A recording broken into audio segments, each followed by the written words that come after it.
When we think about the doctrine of creation and providence, what we're talking about, thinking about, what we're looking at in the Word of God is that the God of the Bible, the triune God of the Bible, created everything there is out of nothing.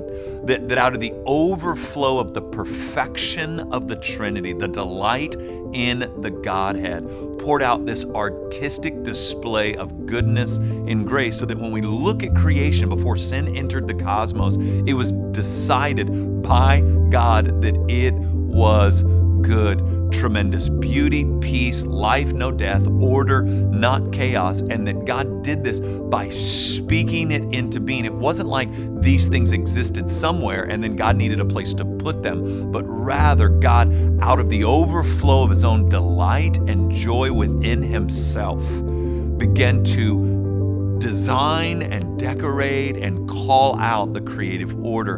And then on top of that beautiful display of delight and harmony within the Godhead, this God doesn't just set up creation and then back out, but he continues to this day to reign and rule over creation. Like if we look at Colossians, like I'm thinking chapter 1, starting at verse 17, we see that Jesus is still kind of holding all things together by the word of his power. So as I said, God didn't create and then back out, but he's still actively governing and actively ruling. Jesus himself said, look, a sparrow doesn't fall to the ground without the Father's knowledge of it.